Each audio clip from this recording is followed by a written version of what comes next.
नमस्कार दोस्तों। आज मैं आपको एक ऐसी कहानी सुनाने जा रहा हूं जो शायद हम सबकी कहानी है। ये कहानी है विक्रम की। 26 साल का टैलेंटेड डेवलपर, अच्छी जॉब, अच्छी सैलरी, लेकिन एक प्रॉब्लम थी। उसका दिमाग नहीं, उसका दिमाग कमज़ोर नहीं था, बल्कि बहुत तेज़ था। प्रॉब्लम ये थी कि वो हर वक्त चलता रहता था, नॉन स्टॉप, लाइक अ मशीन जिसका ऑफ बटन टूट गया हो। सुबह उठता, आज ऑफिस में वो प्रेजेंटेशन है, क्या होगा अगर मैं अच्छा नहीं कर पाया, बॉस क्या सोचेगा, कॉलिंग्स क्या कहेंगे। नहाते हुए, उस प्रोजेक्ट का डेडलाइन आ रहा है, कैसे कंप्लीट करूंगा, क्या होगा अगर लेट हो गया। खाना खाते हुए, वीकेंड में क्या करूं, घर जाऊं या फ्रेंड्स के साथ ट्रिप। पेरेंट्स अपसेट हो जाएंगे, फ्रेंड्स भी खफा हो जाएंगे। रात को सोते हुए 2 बजे, 3 बजे, आंखें खुली, दिमाग दौड़ रहा है। Past regrets, future worries, present anxieties, everything, everywhere, all at once. और result? Exhaustion, mental fatigue, poor decisions, missed opportunities, strained relationships. क्योंकि विक्रम फिजिकली प्रेजेंट था लेकिन मेंटली एब्सेंट, हमेशा, हर जगह। एक रात ब्रेकडाउन हो गया। ऑफिस से आया थका हुआ, फ्रिज खोला, खाली, क्योंकि ग्रोसरी लाना भूल गया। Third time this week phone उठाया फूड ऑर्डर करने के लिए, 47 unread messages, 23 missed calls. Overwhelming लगा, फोन फेंक दिया बेड पर और फिर रो पड़ा, फ्रस्ट्रेशन से, हेल्पलेसनेस से। मेरे साथ क्या हो रहा है? मैं इतना केपेबल हूं, फिर भी इतना मेस क्यों है मेरी लाइफ में? सिंपल चीजें भी हैंडल नहीं कर पा रहा, क्यों? उसी मोमेंट उसे याद आया, उसकी कॉलीग ने एक बुक रिकमेंड की थी, think straight by Darius Foroux. यार तू ओवर थिंक करता है, ये बुक पढ़, गेम चेंजर है। विक्रम ने बुक ऑर्डर की, नेक्स्ट डिलीवरी, और जब वो बुक आई, अगले 48 आवर्स में पूरी पढ़ डाली। क्योंकि हर पेज पर उसे अपनी रिफ्लेक्शन दिख रही थी, हर चैप्टर में उसे आंसर्स मिल रहे थे। बुक की शुरुआत में ही डेरियस फॉरेक्स एक ब्रूटल ट्रूथ बताते हैं, your mind is a tool, you are not your thoughts. आप अपने थॉट्स के स्लेव नहीं हैं, आप उनके मास्टर हो सकते हैं। लेकिन पहले यह समझना होगा कि ज्यादातर थॉट्स यूजलेस हैं, नॉइज हैं, डिस्ट्रैक्शन हैं। विक्रम शॉक था, मेरे थॉट्स यूजलेस? लेकिन मैं तो कॉन्स्टेंटली सोच रहा हूं, प्लान कर रहा हूं, एनालाइज कर रहा हूं, ये प्रोडक्टिविटी है ना? बुक में एक रिसर्च कोटेड था, एवरेज पर्सन के 60,000 थॉट्स होते हैं डेली, और उनमें से 95% रिपीटेटिव होते हैं। Same thoughts, same worries, same patterns, again and again. और सबसे शॉकिंग, 80% नेगेटिव होते हैं। विक्रम ने अपने आप को ऑब्जर्व किया और रियलाइज हुआ, सच है, वो सेम चीजों के बारे में रिपीटेडली सोच रहा था। क्या होगा अगर, काश मैंने वो किया होता, क्यों मुझे ये नहीं मिला। सर्कल में, एंडलेस लूप में। डेरियस फॉरेक्स कहते हैं, this is not thinking, this is mental masturbation. Feels productive, actually wasteful. और फिर वो पहला प्रैक्टिकल लेसन देते हैं, become aware, just observe your thoughts, don't जज, don't engage, just watch. Vikram ने ट्राई किया। अगली मॉर्निंग ऑफिस जाते हुए उसने कॉन्शियसली अपने थॉट्स ऑब्जर्व किए। ऑफिस में लेट हो रहा हूं, बॉस नाराज होगा, थॉट आई। विक्रम ने बस नोटिस किया, इंटरेस्टिंग, ये थॉट आई, लेकिन क्या मैं एक्चुअली लेट हूं? फोन चेक किया, स्टिल 15 मिनट्स अर्ली था। तो ये थॉट बेसलेस थी। वो प्रेजेंटेशन अच्छी नहीं जाएगी। अनदर थॉट, इंटरेस्टिंग, बट क्या मैंने प्रिपेयर किया है? हाँ, अच्छे से। तो ये भी बेसलेस फियर है। धीरे धीरे पैटर्न दिखने लगा। मेजॉरिटी थॉट्स अननेसेसरी वरीज थी, future anxieties, past regrets, present insecurities. Real problems actually बहुत कम थी। बुक में डेरियस एक पावरफुल कोट शेयर करते हैं, मार्कस ऑरेलियस का, you have power over your mind, not outside events. Realise this and you will find strength. Vikram को समझ आया, उसका दिमाग कॉन्स्टेंटली उन चीजों के बारे में सोच रहा था जो उसके कंट्रोल में नहीं थी। Traffic, weather, others opinions, future outcomes, past events, सब अनकंट्रोलेबल, लेकिन उसका रिस्पॉन्स पूरी तरह से कंट्रोलेबल। दूसरा बड़ा lesson, stop multitasking, your brain can't multitask, it's a myth. Vikram multitasking का किंग था, या ऐसा उसे लगता था। मीटिंग में बैठा है, लैपटॉप पर ईमेल चेक कर रहा है, फ्रेंड से कॉल पर बात कर रहा है, साथ में इंस्टाग्राम स्क्रॉल कर रहा है, खाना खा रहा है, साथ में यूट्यूब वीडियो देख रहा है। एफिशिएंट हूं, वो सोचता था। लेकिन बुक में रिसर्च थी, मल्टीटास्किंग एक्चुअली प्रोडक्टिविटी को 40% तक रिड्यूस कर देती है, क्योंकि ब्रेन टेक्निकली एक समय में सिर्फ एक चीज पर फोकस कर सकता है। जब आप मल्टीटास्क कर रहे हैं, एक्चुअली आप रैपिडली स्विच कर रहे हैं टास्क के बीच में, और हर स्विच में time loss, energy loss, quality loss. Darius कहते हैं, do one thing at a time, completely, fully, with total focus, फिर नेक्स्ट। विक्रम ने एक्सपेरिमेंट किया। ऑफिस में जब कोडिंग कर रहा था तो सिर्फ coding, phone silent, email closed, slack notifications of, सिर्फ कोड, पूरा फोकस। पहले 30 मिनट्स अनकंफर्टेबल थे, अर्ज थी फोन चेक करने की, ईमेल देखने की, लेकिन उसने रेजिस्ट किया, और 2 घंटे में जितना काम हुआ नॉर्मली पूरे दिन में नहीं होता था। क्वालिटी भी बेटर थी, मिस्टेक्स कम थी, और सरप्राइजिंगली थका भी कम था, क्योंकि कंटिन्यूस स्विचिंग की वजह से होने वाली मेंटल एग्जॉशन नहीं हुई। तीसरा लेसन, और ये प्रोबेबली सबसे अनकंफर्टेबल था, you need to think less not more. ये काउंटर इंट्यूटिव था। हम सोचते हैं ज्यादा सोचो, बेटर डिसीजंस, लेकिन डेरियस आर्ग्यू करते हैं over thinking analysis paralysis create करती है। बुक में एक एग्जाम्पल था, स्टीव जॉब्स, हर दिन सेम काले टर्टल नेक और जीन्स। क्यों? I don't want to waste mental energy deciding what to wear, I save that energy for important decisions. Obama president थे, सबसे पावरफुल पर्सन, लेकिन उन्होंने भी सेम प्रिंसिपल फॉलो की, limited wardrobe. I don't want decision fatigue. Decision fatigue ये concept था जो विक्रम के लिए रेवलेशन था। हर डिसीजन, चाहे छोटा हो या बड़ा, मेंटल एनर्जी कंज्यूम करता है, और जितने ज्यादा डिसीजंस उतनी ज्यादा फटीग। इवेंचुअली आपका डिसीजन मेकिंग क्वालिटी डिटीरियोरेट हो जाता है। विक्रम ने अपना टिपिकल डे एनालाइज किया। सुबह उठते ही क्या पहनूं, ब्रेकफास्ट में क्या खाऊं, कॉफी बनाऊं या चाय, ऑफिस कैसे जाऊं, कौन सा रूट, म्यूजिक सुनूं या पॉडकास्ट, कौन सा। हर छोटी चीज में डिसीजन, और दिन खत्म होते होते एग्जॉस्टेड। इंपॉर्टेंट डिसीजंस के लिए एनर्जी ही नहीं बचती थी। डेरियस की advice, automate, routinise, eliminate unnecessary decisions.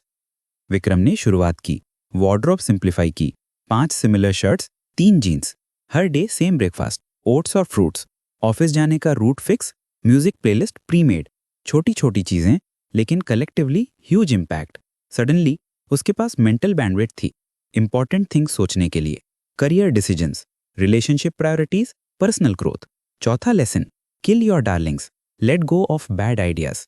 ये राइटर्स एडवाइस है, जब कोई पैराग्राफ अच्छा लग रहा हो लेकिन स्टोरी में फिट नहीं हो रहा तो डिलीट कर दो, भले ही पेनफुल हो। डेरियस इसे लाइफ में अप्लाई करते हैं। आपकी लाइफ में बहुत सारे आइडियाज, प्लान्स, कमिटमेंट्स हैं जो आपको अच्छे लगते हैं, लेकिन प्रैक्टिकली फीजिबल नहीं या अलाइंड नहीं आपके एक्चुअल गोल से, लेकिन आप होल्ड ऑन करते हैं इमोशनल अटैचमेंट की वजह से, संक कॉस्ट फैलेसी की वजह से। विक्रम को याद आया, उसका गिटार 2 साल पहले खरीदा था, सीखूंगा उसने सोचा था, लेकिन आज तक 3 लेसन्स लिए। गिटार कॉर्नर में पड़ा था, धूल जमा रहा था, लेकिन सेल नहीं कर पा रहा था। समडे सीखूंगा, या वो ऑनलाइन कोर्स जो उसने खरीदा था, डिजिटल मार्केटिंग सीखनी है। 6 महीने हो गए, 2 वीडियोस देखे, लेकिन गिल्ट थी, मैंने पैसे दिए हैं, कंप्लीट करना होगा। डेरियस कहते हैं दिस इज मेंटल क्लटर, और ये क्लटर आपकी प्रेजेंट डिसीजंस को अफेक्ट करती है। क्लियर करो, let go, move on. Vikram ने किया, गिटार सेल कर दी, कोर्स रिफंड नहीं मिला तो एक्सेप्ट किया लॉस को, और सरप्राइजिंगली रिलीफ महसूस हुई, बर्डन उतर गया, मेंटल स्पेस क्लियर हो गई। 5वां lesson, stop consuming, start creating. Modern life में हम कॉन्स्टेंटली कंज्यूम कर रहे हैं information, entertainment, content, news, social media, videos, articles, podcasts, non stop input input input, लेकिन output, creation, contribution minimal. Darius कहते हैं कंजम्पशन पैसिव है, creation active. Consumption drains, creation energises, और सबसे इंपॉर्टेंट, क्रिएशन क्लैरिटी देती है। जब आप कुछ क्रिएट करते हैं, राइट करते हैं, बिल्ड करते हैं, मेक करते हैं, तो आपको अपने थॉट्स ऑर्गेनाइज करने पड़ते हैं, स्ट्रक्चर देना पड़ता है, और इस प्रोसेस में क्लियर थिंकिंग होती है। विक्रम ने नोटिस किया वो दिन भर इंफॉर्मेशन कंज्यूम कर रहा था। Morning news, commute, podcast, office, emails, slack, lunch, YouTube, evening Netflix, night Instagram. कब अपने थॉट्स प्रोसेस कर रहा था, कब रिफ्लेक्ट कर रहा था? नेवर। उसने एक्सपेरिमेंट किया, हर इवनिंग 30 मिनट्स जर्नल राइटिंग, बस अपने दिन के बारे में लिखना, क्या हुआ, कैसा लगा, क्या सीखा। इनिशियल में ऑकवर्ड था, क्या लिखूं, लेकिन धीरे धीरे फ्लो आने लगा, और सरप्राइजिंगली क्लैरिटी भी। प्रॉब्लम्स जो अनसॉल्वेबल लग रही थी, जब लिख के देखी सॉल्यूशंस दिखने लगे। इमोशंस जो जंबल्ड थे ऑर्गेनाइज हो गए, थॉट्स जो केओटिक थे स्ट्रक्चर्ड हो गए। छठा lesson, learn to say no, protect your mental space. Warren Buffett का फेमस कोट है, the difference between successful people and very successful people is that very successful people say no to almost everything. Darius expand करते हैं, हर yes एक no है। जब आप किसी चीज को यस कहते हैं तो ऑटोमेटिकली आप कुछ और को नो कह रहे हैं। अपना टाइम, अपनी एनर्जी, अपना फोकस। तो चूज वाइजली। विक्रम रियलाइज करता है वो हर चीज को यस कह रहा था। कॉलेज को हेल्प, चलो ठीक है। बॉस की एक्स्ट्रा टास्क, कोई प्रॉब्लम नहीं। फ्रेंड की पार्टी, हाँ आऊंगा। सोसाइटी की मीटिंग, ओके। हर रिक्वेस्ट, हर इन्विटेशन, हर अपॉर्चुनिटी, यस यस यस। और result, over committed, overwhelmed, under delivering. हर जगह प्रेजेंट, कहीं भी इफेक्टिव नहीं। बुक में डेरियस एक सिंपल फ्रेमवर्क देते हैं। Before saying yes, ask, does this align with my priorities? Will this add value to my life? Am I saying yes out of obligation या जेन्युइन इंटरेस्ट से? विक्रम ने apply करना शुरू किया। नेक्स्ट टाइम जब colleague ने वीकेंड में help मांगी, सॉरी मेरे प्लान्स हैं। एक्चुअली प्लान्स थे रेस्ट करने के, और ये वैलिड प्लान था। जब डिस्टेंट रिलेटिव की शादी का इन्विटेशन आया, थैंक्स लेकिन मैं नहीं आ पाऊंगा। बिना एलैबोरेट एक्सप्लेनेशन के ना का मतलब ना। इनिशियली गिल्ट थी, मैं सेल्फिश हो रहा हूं, लेकिन धीरे धीरे रियलाइज हुआ ये सेल्फ केयर थी, सेल्फ प्रिजर्वेशन थी। और आयरॉनिकली जब उसने बेटर बाउंड्रीज बनाई, लोगों ने एक्चुअली ज्यादा रिस्पेक्ट किया। सातवां लेसन, एम्ब्रेस बोर्डम। आपके दिमाग को रेस्ट चाहिए। आज के युग में हम बोर्डम से डरते हैं। लिफ्ट में खड़े हैं, फोन निकाला, ट्रैफिक में म्यूजिक लगाया, वेटिंग रूम में इंस्टाग्राम स्क्रॉल किया।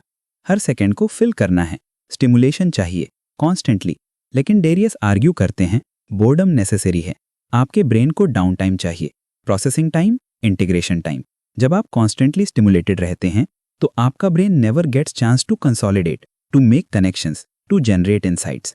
रिसर्च शो करती है बेस्ट आइडियाज अक्सर बोर्डम में आते हैं, शावर में, वॉक पर, कम्यूट में। क्यों?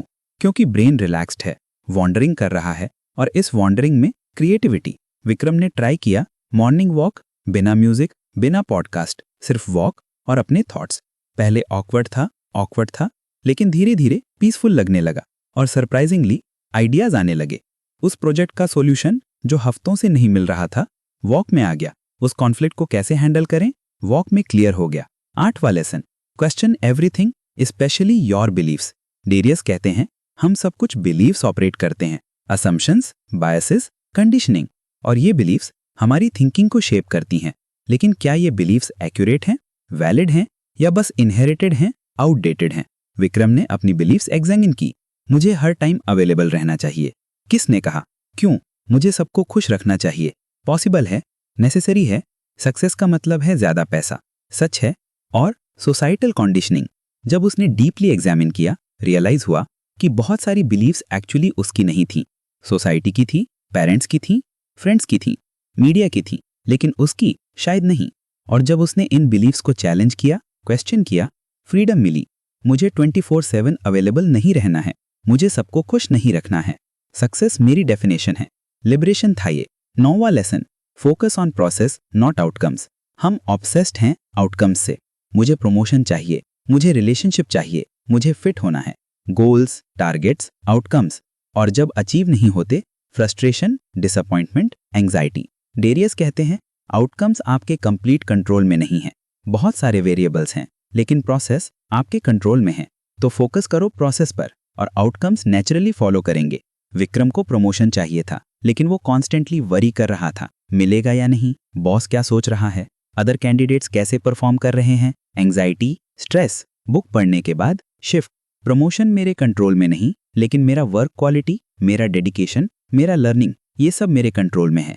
तो फोकस किया प्रोसेस पर, बेस्ट वर्क करना, कॉन्सिस्टेंटली, एक्सीलेंटली। और सरप्राइजिंगली एंग्जाइटी कम हो गई, क्योंकि वो कंट्रोलेबल्स पर फोकस था। और 3 महीने बाद क्या, प्रमोशन मिली। लेकिन बाय देन उसे उतना मैटर नहीं कर रहा था, क्योंकि प्रोसेस में ही सेटिस्फैक्शन मिल रही थी। 10वां lesson, practice gratitude, shift from scarcity to abundance. हमारा डिफ़ॉल्ट मोड स्कैसिटी है। मेरे पास ये नहीं है, मुझे वो नहीं मिला, काश मेरे पास वो होता, कॉन्स्टेंटली। और ये स्कैसिटी माइंडसेट स्ट्रेस क्रिएट करती है, डिससेटिस्फैक्शन, एनवी। डायरी से एक सिंपल सोल्यूशन देते हैं। हर डे 3 चीज़ें लिखो जिनके लिए ग्रेटफुल हो। छोटी चीज़ें, सिंपल चीज़ें, लेकिन डेली। विक्रम ने स्टार्ट किया। आज अच्छी कॉफ़ी पी, सूरज की धूप मिली, फ्रेंड ने मुझे हंसाया। इनिशियली मैकेनिकल लगा, बट धीरे धीरे माइंडसेट शिफ्ट होने लगा। फोकस शिफ्ट हुआ, जो नहीं है उससे जो है पर। और सरप्राइजिंगली खुशी बढ़ने लगी, एंग्जाइटी कम होने लगी, पर्सपेक्टिव चेंज हो गया। 3 महीने बाद विक्रम एक डिफरेंट पर्सन था। फिजिकली नहीं, मेंटली, इमोशनली। उसका माइंड अब उसका स्लेव नहीं था, उसका टूल था। Controlled, directed, focused. ऑफिस में प्रोडक्टिव, क्लियर, डिसाइसिव। रिलेशनशिप्स में प्रेजेंट, एंगेज्ड, जेन्युइन। हेल्थ में better, regular exercise, proper sleep, mental peace में सिग्निफिकेंटली इम्प्रूव्ड। और सबसे बड़ा चेंज, वो फाइनली अपने माइंड के साथ पीस में था। थॉट्स आती थीं, लेकिन वो उनका स्लेव नहीं था, ऑब्जर्वर था, कंट्रोलर था, मास्टर था। थिंक स्ट्रेट, सिंपली टाइटल लेकिन प्रोफाउंड मैसेज। स्ट्रेट थिंकिंग का मतलब क्या है? क्लियर करो मेंटल क्लटर, एलिमिनेट करो यूजलेस थॉट्स, फोकस करो एसेंशियल्स पर, सिंप्लीफाई करो, क्लैरिफाई करो और लिव करो फुली, प्रेजेंटली, कॉन्शियसली। दोस्तों, अब मैं तुमसे सीधे बात करना चाहता हूं। तुम्हारा माइंड कैसा है? क्लियर या क्लटर्ड? फोकस्ड या डिस्ट्रैक्टेड? पीसफुल या एंग्शियस? और ऑनेस्टली बताओ, कितना टाइम वेस्ट हो रहा है यूजलेस थॉट्स में, अननेसेसरी वरीज में, पॉइंटलेस ओवरथिंकिंग में? थिंक स्ट्रेट तुम्हें टूल्स देती है, सिंपल, प्रैक्टिकल, एक्शनेबल। लेकिन, और ये बड़ा बट है, सिर्फ पढ़ने से कुछ नहीं होगा, अप्लाई करना होगा, प्रैक्टिस करना होगा कंसिस्टेंटली, डेली। तो आज से, अभी से एक लेसन पिक करो, सिर्फ एक। मे बी मल्टीटास्किंग बंद करो, या डिसीजन फटीग रिड्यूस करो, या ग्रैटिट्यूड प्रैक्टिस शुरू करो। कुछ भी, लेकिन स्टार्ट करो और कंसिस्टेंटली करो। एक हफ्ता, फिर दूसरा लेसन ऐड करो, और धीरे धीरे तुम्हारी थिंकिंग ट्रांसफॉर्म हो जाएगी। और हाँ दोस्तों, अगर तुम्हें ये समरी वैल्यूएबल लगी तो प्लीज़ मेरे चैनल बुक समरी अड्डा को सब्सक्राइब करो। मैं हर हफ्ते ऐसी ही पावरफुल बुक्स की समरीज लाता हूँ, सिंपल हिंदी में, रिलेटेबल एग्जाम्पल्स के साथ स्टोरी टेलिंग फॉर्मेट में। क्योंकि बुक्स में विजडम है और वो विजडम तुम तक पहुंचनी चाहिए। तो सब्सक्राइब करो, लाइक करो, शेयर करो और कमेंट में बताओ कौन सा लेसन तुमको सबसे ज़्यादा रेजोनेट किया। रिमेंबर दोस्तों, your mind is your most powerful tool, लेकिन सिर्फ तब जब तुम उसे कंट्रोल करो, अदरवाइज वो तुम्हें कंट्रोल करेगा। Think straight, live better, B free. All the best. जय हिंद।